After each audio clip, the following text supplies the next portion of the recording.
Hi, my name is Alahnnaa Campbell, and my company is You Have a Life Plan, and I'm a soul contract and human design specialist. And I just have a proposal to share with you. So I'm just going to share my screen here.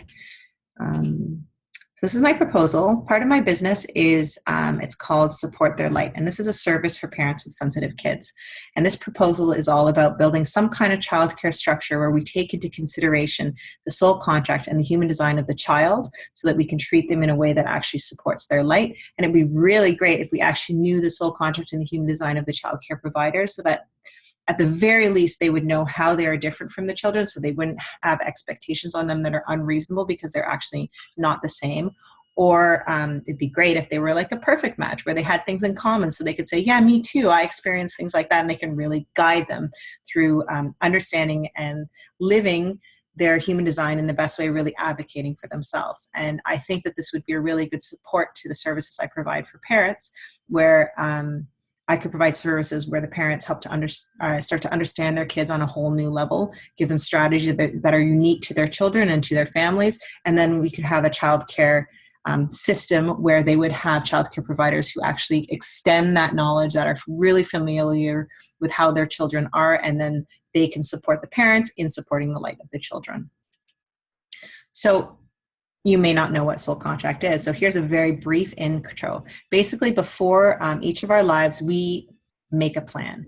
And our plan is our soul contract. Our soul contract is our personal law of attraction. It attracts to us certain experiences so that we can overcome the challenges we came here to learn. We come in with certain talents, we come in with certain goals, and we come in with this sort of theme of what our life is meant to be all about. And when you learn your soul contract, you can really align to it. You can stop seeing all your challenges as like things that just happen to you because you have bad luck and, you know, all this drama that goes on in life, and just see it as, right, I ask for these kinds of experiences because I want to master this kind of challenge so that I could teach others. This is how you master these kinds of challenges. Once you have a soul contract or a plan, you decide on what kind of energetic vehicle do you want to ride in this life. And your energetic vehicle, everything is either turned on or turned off. And when things are turned on, that's reliably you. And when things are turned off or not colored in, that's where you take in the world, you take in others, and you amplify them. And this can be a place where you become really wise, you can really read other people, but it can also be a place where you're vulnerable and you need to really protect those things, those areas. And also, there's unique strategies for whatever your design is. So here's a very specific example.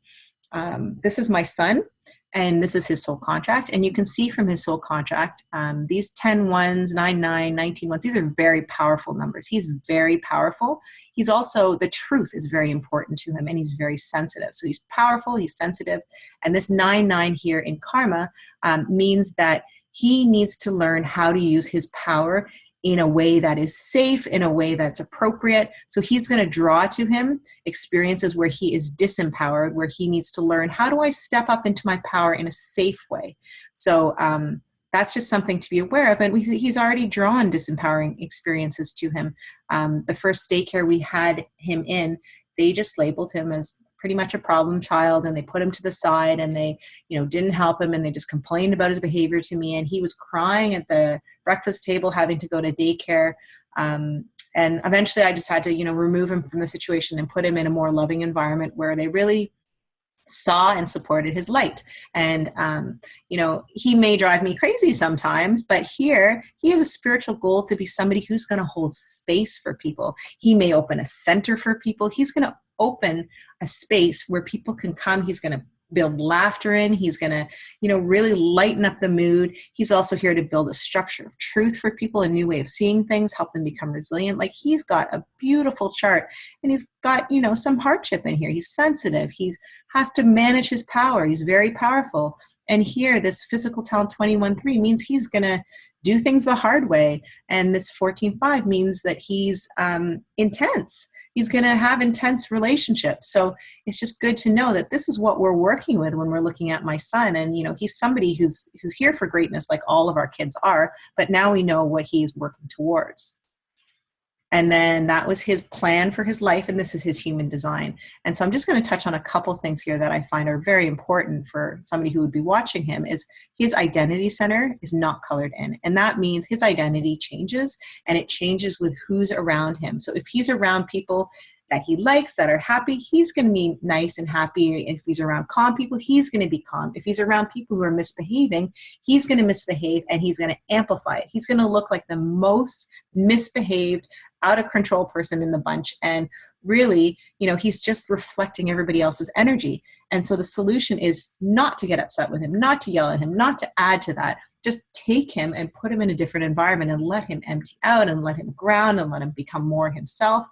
And, really be aware that there's nothing wrong with him. He doesn't have a conduct disorder. He just he gets overwhelmed by other people's energy. And then this is his emotional system here. And whatever line connects that emotional system tells you a lot about how that person's emotional system works. So for him, his emotional system works that things are going to build for him, and he's going to sweep it under the rug. And after a certain point, he's going to explode. And it's never going to be that thing that made him explode. He's going to think it was that thing that caused the whole big problem, but it's everything that builds. And it's really important with these kids and people to be aware, to start talking about the things that, built up to that point where they did explode, to use touch, because that helps diffuse. So a hug, a hand on the leg, even holding something. He likes to hold a bottle of cream to calm himself down, just to know these techniques. And that's what he needs. And when you see my daughter, she's very different. So a meltdown from my son and a meltdown from my daughter, completely different. Manage it in a completely different way. And then the only other thing I'm going to point out here is this 0.6 means he's going to spend the first 30 years of his life making mistakes. And that's how he's going to learn. He needs to make mistakes. That's how he discovers what does and does not work. It may seem hard. It may seem like he's getting banged around, but that's how he's going to grow into a role model, which is who he will become when he is 54 years old. But there's a long road to get there. And he's the kid who may have to, touch the hot stove once just to know that it's hot and that you don't do that anymore. And I need to support that. And I need to not yell at him when he makes a mistake, because that's how he learns. And there's lots more here, but I just wanted to give you a quick overview.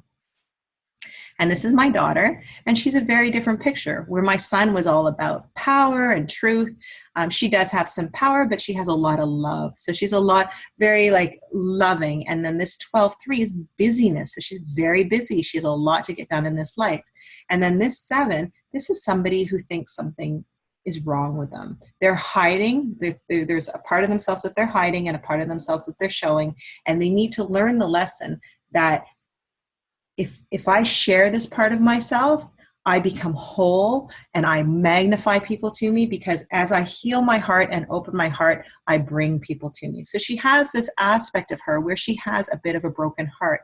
And we see that repeated again when we look at her human design. So her human design is very different from my son's, and I'm not going to get into all the details, but the line that connects her emotional system, this is about not somebody who is building and going to explode. This is somebody who has rose-colored glasses and high expectations of how wonderful it's going to be when whatever happens. And when it doesn't happen, she is crushed, lying on the floor, meltdown, so upset. And, you treat somebody who is melting down because they're fed up very differently than you treat somebody who's melting down because they're crushed. She's just heartbroken. And so it's just really good to know that, they're very different.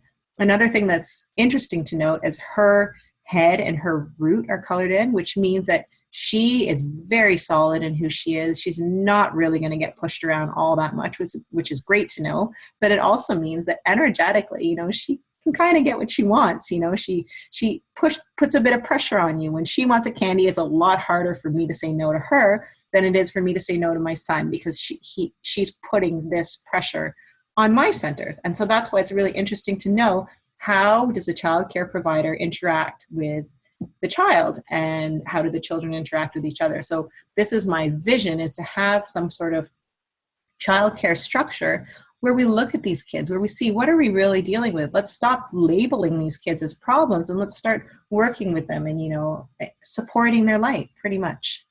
So this is what I'm looking for, again, I'm trying to find somebody or a childcare service who really wants to take this on as a business and start, looking at soul contract and human design and finding good matches between the childcare provider, or at least an understanding that we are different. This is how we're different. This is how we work together, and I would be fully there to support in the knowledge and knowing like how they're different and matching people up.